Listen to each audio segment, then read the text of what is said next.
Hello book lovers and welcome to Book Talk Radio Club. My name is Claire Perkins and today I'm talking to publisher Patricia Landy.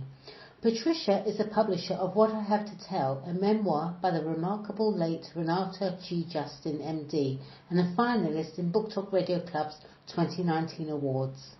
Hello Patricia, welcome and thank you for coming on Book Talk Radio Club. Hi, thank you Claire. Thank you for having me. What I Have to Tell starts with Renata describing her idyllic early childhood in Germany. However, by the time she reached 8 years old, the Nazis were marching through the streets of Germany, and on her birthday she sees a sign at a restaurant where she was to celebrate, Juden nicht erlaubt, Jews not permitted. I can't begin to believe what it must have been like living through those times. Did Renata ever tell you how such hate affected her view of life? I can't say that she ever told me directly, but I could see in the way she treated people and the way that she was just almost compelled to help others, that she desperately wanted to counter the hatred that she experienced as a child. Right, and that's how she felt that she was going to do it by being because of all the hate and hurt she saw when she was young. Determined to help people and do good in the world. She couldn't hate. The woman was just incapable of hating. No. She only wanted to do good. And her emphasis was really on children. And I think that stems a lot from her childhood with the Nazis wanting to protect people. Yeah, I can understand that. I mean, it struck me how dreadful it must have been for her during that time. When I read the letter she wrote to her non-Jewish school friend, and I'm going to read it. Dear Annie, I can no longer talk or play with you, but I will be your friend and love you all my life. Renata was not allowed to go to school as a Jew, and it was also very dangerous. She never saw her friend again. Such evil that affected two innocent little girls. It's hard to imagine, isn't it? On the one hand, yes, it is hard to imagine.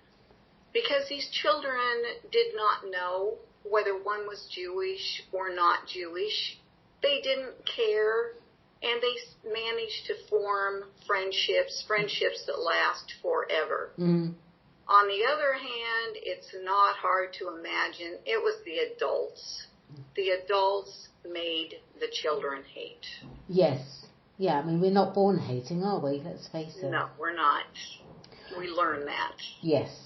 Absolutely. Renata's father was taken to a concentration camp, but her mother made a daring bid to free him. What happened, and was he freed? Well, I had spent months researching this. Her mother did make a very daring trip to see the local Nazi official and ask not only for just her husband's release, but at the end she asked for another man's release also. Right. The Nazi official never made any commitment. I've read several diaries that documented this period, but there was no commitment on his part to do so. But magically, the father is released later, and so is his friend. And so no one in the family knows today whether it was that plea that made a difference or if it was some other reason. It was just, once again, a roll of the dice that enabled him to be set free. And that mystery today has not been solved. Her mother must have had such courage.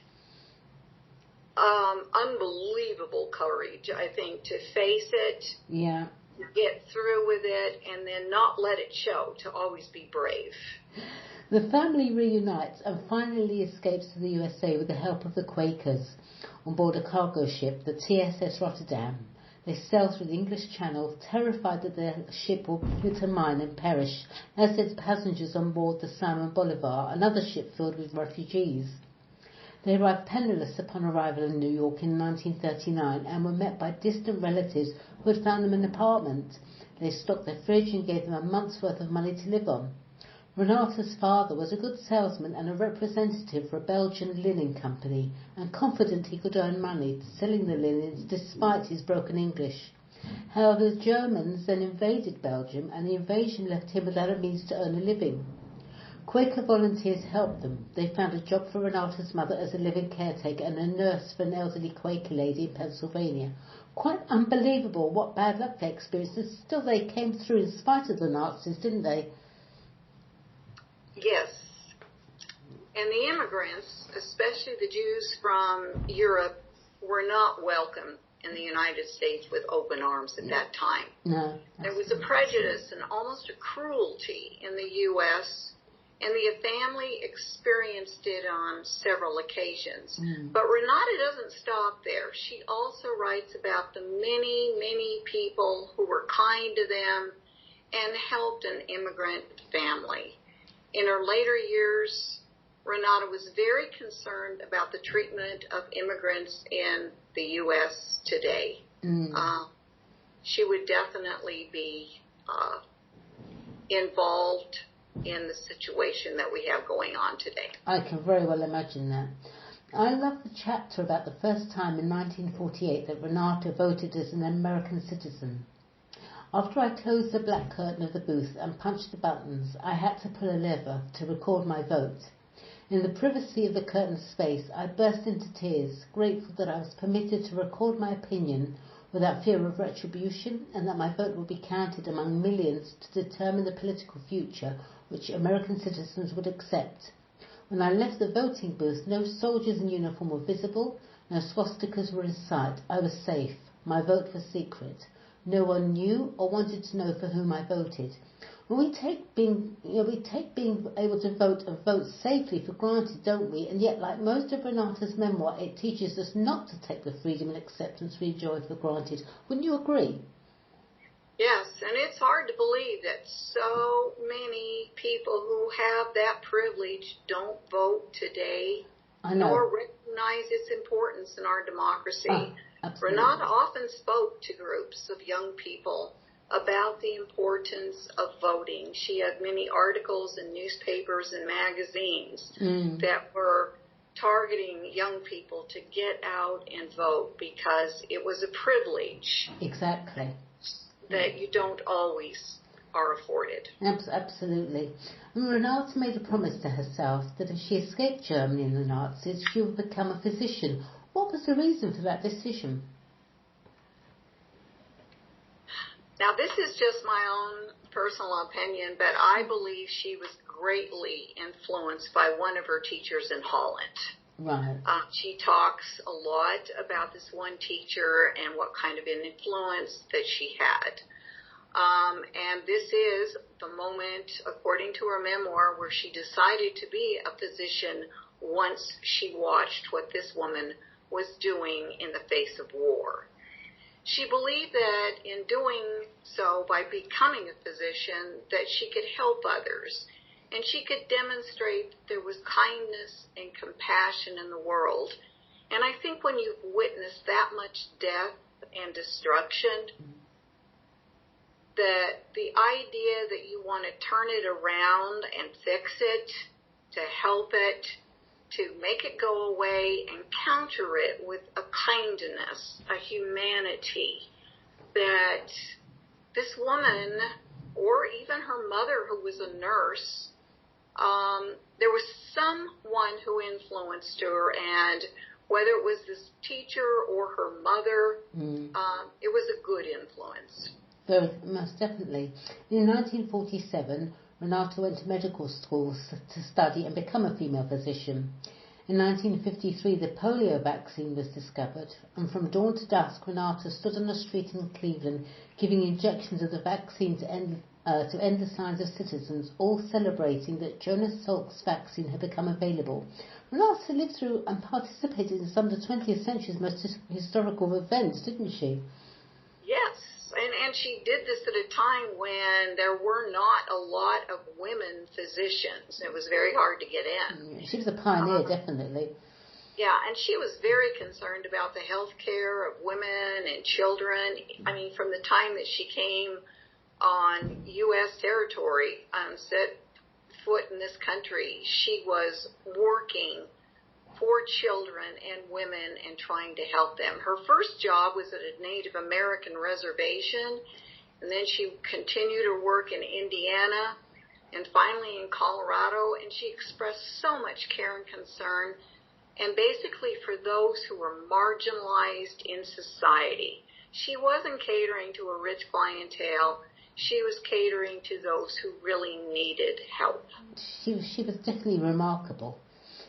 I'm going to read this now, an excerpt from the book. How did I dare dream of entering the medical profession when I was one of the wrong sex, the wrong religion, and penniless? Friends and teachers pointed this out repeatedly to Renata, that her dream was unrealistic. Her life was so full of adversity, yet she won every time, seemingly against insurmountable odds. Did she strike you as such a determined woman? Oh, yes, she was very determined. If she was going to do something and set her mind to it, she didn't start writing until after she had retired. And she wrote this memoir, I don't know, 3, 4, 5 different times in different perspectives. Right. So she was very persistent. She wanted her story to get out, and she wanted, to do a good job. In her later years after retirement, she stayed active and she committed to her lifelong passion to help people. And she even had health problems herself, but she did not let that stop her. Her drive to help others just out, It drove her, you're didn't going to have it? to edit this. Her drive to help others just was more formidable than her drive to help herself. In a final blow of anti-Semitism, Renata's talented granddaughter, a student at Wesleyan University, is murdered for nothing more than being Jewish. Despite all of this, Renata's story is one filled with hope and love, compassion and wisdom. In your view as a publisher, what is the main reason why people should buy and read this book? From her idyllic early childhood in pre-Nazi Germany to the horrors she and her family had to suffer under Hitler's murderous regime, to their escape and eventual safe haven in the United States, this is a success story, but not the usual kind of rags to riches to rags kind of story. She's always mindful of the tribulation she and her family suffered under Hitler. And Renata became a stalwart for civil rights, for fairness, for racial equality, and a beacon against genocide wherever it raised its vile head in the world. Hers is not just an American success story, it's a saint's tale. Very good. Yeah, well put. Lastly, where can listeners purchase What I Have to Tell? Presently, the book is available directly from Crystal Publishing at crystalpublishingllc.biz. We will be making it available on Amazon and other outlets in the very near future. A hardback version is coming. Wonderful. All right, well, thank you, Patricia. It was lovely chatting with you. The book actually had me in tears most of the time, but it's just a wonderful book, and I would really recommend everyone to read it. Thank you, everyone, for listening to Book Talk Radio Club. Thanks very much, Patricia. And thank you, Claire. My pleasure.